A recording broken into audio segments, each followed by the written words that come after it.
कसरी पठाइदिउँ के भनेको कसरी पठाइदिउँ यो काठमाडौँको रैथानेहरूलाई जागिर आवश्यकै छैन त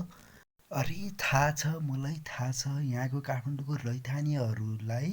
तपाईँको बोर्डिङ स्कुलमा पठाएर इङ्ग्लिस टिचर बनाउन पाए त धेरै राम्रो हुन्थ्यो त्यो त मलाई पनि थाहा छ मैले पनि चाहेको थियो तर मैले सकिरहेको छैन कि यिनीहरूलाई जबको आवश्यकै छैन यहाँको रैथानेहरूलाई महँगो महँगो भाँडा उठाएर खानै ठिक्क छ त मैले कसरी पठाइदिउँ भनेको यिनीहरूलाई यिनीहरू जब गर्ने हो भन्दा हामीलाई जबको आवश्यकै छैन भने चाहिँ यिनीहरूलाई भएको पैसा उडाउन ठिकै छ यी काठमाडौँको रैथानेहरूले यत्रो महँगो बोर्डिङ स्कुलमा पढे के को लागि पढे यिनीहरूलाई अब यो यिनीहरूलाई टिचर बनाएर पढाउन पाए हुन्थ्यो काठमाडौँको तपाईँको राम्रो राम्रो बोर्डिङ स्कुलहरूमा अनि यिनीहरूलाई टिचर बनाएर पढाउनु पाए यिनीहरूको इङ्ग्लिस एकदम फ्लुएन्ट इङ्ग्लिस हुन्छ एकदम राम्रो इङ्ग्लिस हुन्छ भन्ने मलाई पनि थाहा छ नि तर सकिँदै सकिएन के हो यो यहाँको काठमाडौँ रैथाने यिनीहरू किन जबको आवश्यकै छैन यिनीहरू के भएको अलिकति टिचिङ गरेर अलिकति व्यवसाय गरेर अलिकति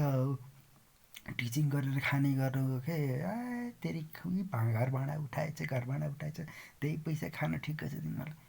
अनि यी बोर्डिङ स्कुलले बनेछ राम्रो यिनीहरू अलिकति रैथाने अलिकति राम्रो इङ्ग्लिस भएको यिनीहरूलाई पठाउनु भनिरहेछ मैले कसरी अब हे तेरि तेरि तेरि ल काठमाडौँ भक्तपुरको रैथानेहरू यहाँ अब भनेको मानिदिनु पर्यो काठमाडौँको बोर्डिङ स्कुलमा अनि यो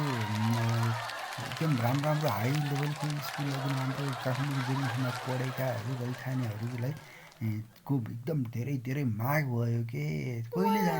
जाने अलिकति टिचिङ गरेर खानु पऱ्यो नि खालि घरबाट मात्रै उठाएर खाने थियो तेरि ल अलि राम्रो राम्रो टिचरहरू चाहियो काठमाडौँमा काठमाडौँ भक्तपुर ललितपुरको बोर्डिङ स्कुलहरूको लागि ल म राम्रो राम्रो स्कुलहरूमा पठाइदिन्छु ल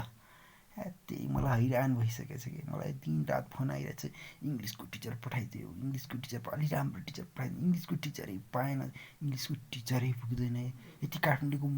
महँगो महँगो बोर्डिङ स्कुलमा पढेर अब के को लागि पढेको थियो अलिकति टिचिङ गर है अति भयो